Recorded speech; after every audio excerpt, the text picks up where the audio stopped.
This is the Cholo Guy Podcast. Hello, everyone. Welcome back to another episode of the Cholo Guy Podcast. Today, let us talk about forgiveness. Nasaktan ka na ba? Ever got hurt in a small way or in an engrande or bonggang way? That kind of hurt where you told yourself, I will never forgive or I can never forgive. Yung mga ganun. Put your hands in the air at sabihin mong, ako, oo, nasaktan ako at nahirapan akong magpatawad. Maybe right now you are still on that stage. Iniisip mo pa rin kung, should I forgive? Or, no, I can't. Alam nyo, forgiving someone is not an easy thing. Others are even making sure na matreasure nila yung galit so that they can create a master plan for their pagbabalik or sa kanilang vengeance. You know what? Forgiveness is really a heavy topic and it is really deep. It is not an easy thing to talk about and for sure, never an easy thing to do. According to researchers Julie Exline and Roy Baumeister, they proposed that forgiveness has both internal and external elements. Meaning to say daw, ang forgiveness ay may internal or yung emotional element and external which is the behavioral or yung action na element.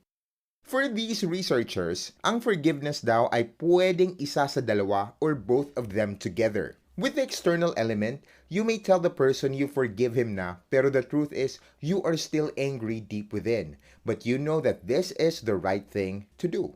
Internal naman, you already forgave the person, but you don't want the person to know it because you don't want the person to act so cool with you anymore. So with these scenarios, you will realize that forgiveness is really a bit of a complicated thing. Hurts and pains are dealt differently by each person. Why?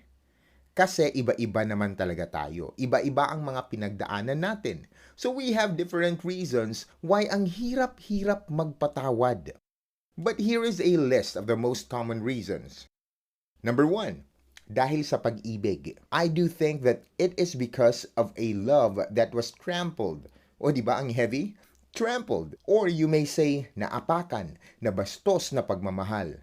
For me, mas mahirap magpatawad when that person received a huge portion of your love. Here, we would usually use the lines, binigay ko na ang lahat pero nasaktan pa rin ako. Number 2, human as we are, our brains tend to save memory of the past. Forgiveness is usually something from the past. I don't think anybody knows the future pains naman and the people who will be causing those pains. So you can't forgive them in advance. Imposible yan. The more that we hold on sa past, the more that we remember the pain. And the more that we can't forgive. Pangatlo, we don't want to be hurt again. We don't want to forgive others because we fear that they might do it again. Once forgiven, there is a tendency for people to try and be close with you again and that is really critical kasi naman may chance na maulit. So parang defense mechanism na natin is to stay away and don't forgive. Number 4, this is the need for justice. Some of us equates forgiveness to having a punishment in place. So parang, I can make patawad, yes, only if you get punished from what you did. No punishment means no forgiveness. It is undeniably hard to forgive, right? But somehow, we have to. We need to. For our own good. According to Charlotte von Oyen and her colleagues at Hope College in Michigan, forgiveness may free the wounded person from a prison of hurt and vengeful emotion. At magkakaroon daw ng mga health benefits pa. Number 1, andyan yung reduced stress. Andyan yung less negative emotion, fewer cardiovascular problems, and improved immune system performance. O di ba? Ang galing. Siyempre, they need to test this out. So she got 70 participants and for 2 hours, they let the participants remember all the pain, all the lies, and the moments when they never wanted to forgive and their stress levels went high. They even measured that through, eto paborito ko to, the part sa between ng eyebrows mo, yung skin sa gitna. The more kulot that it makes, the more stress that it's actually making. So for me, need talaga natin magpatawad. Because if not, it will affect us in so many ways at mas mahirap talaga kung may dala-dala kang maleta with you, a luggage of garbages. So I tried to think of ways where we can actually forgive someone. Steps for us to forgive. Simplified po ito para di mahirap gawin. Number 1, look at the brighter side. Ang pain na nararamdaman mo is the dark side already. So try to look at the other side. You will see that it is not all about the madilim side eh. And when you look at it, focus ka muna dun sa medyo brighter. And see the good points if you stay there and you don't go back to the dark side. Number 2, pray. The best physician is the Lord. Pray for that pain and listen to what God is going to tell you.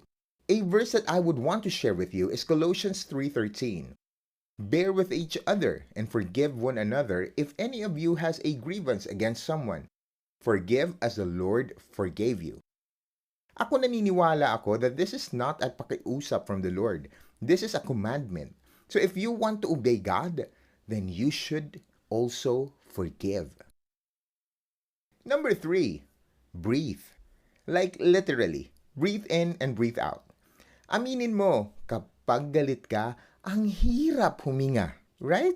So breathe in and breathe out muna. Gawin mo ng mga 100 times. Focus ka lang sa breathing part na yan, ha? And you will see that you can actually think peacefully. And if you are still mad, do it again. Number 4, talk to the person. Yes, talk to the person, but only when you are kalmado. Don't just go there and keep on talking without making yourself stable. When you talk to the person, a big part of the hurt goes out as well. So it is like the steam finally coming out from the pressure cooker kung nagluluto ka. So talk to the person. Tell them how bad you felt. And tell them how you think it can be resolved. At least, meron kang naiisip to make things better again. Lastly, accept and reflect. The last part naman talaga is accepting na nasaktan ka and having a time for you to reflect on things. This time, you know na I am a better person. This time, I can say na mas meron akong courage. This somehow will allow you to see yourself as the bigger person kasi natuto kang magpatawad. Now, I would like to share to all of you na forgiving naman talaga takes time. And yes, it takes maturity. When you are someone who can control your emotions more, we can somehow forgive someone easily. Sometimes, it can be a very big thing, and you may need more time. But knowing that you have the willingness to forgive speaks much of your character. Ako naniniwala na ang forgiveness does not equate to forgetting. Kasi we are humans and our brains will make sure to store memories in our brains. Sometimes, we can laugh about it na lang. But usually, it is stored as a warning thing for all of us na kapag makita mo yung nangyari before that is happening again right now, you will have the auto-response to protect yourself.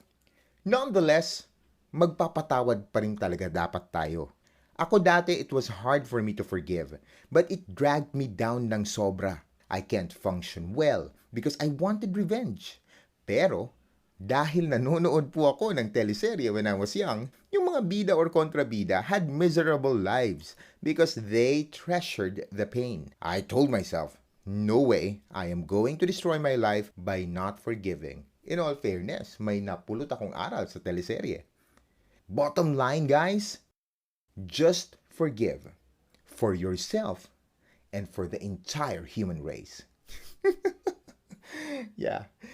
Thank you once again for listening. Sana ay naisip niyong patawarin kung sino man ang taong yan na hindi niyo mapatawad. Okay? Don't forget to like, follow, share, subscribe. We can be heard on the following platforms: Spotify, Apple Podcast, Google Podcast, and even on YouTube. Until our next podcast episode, only here at the Cholo Guy Podcast. Bye-bye!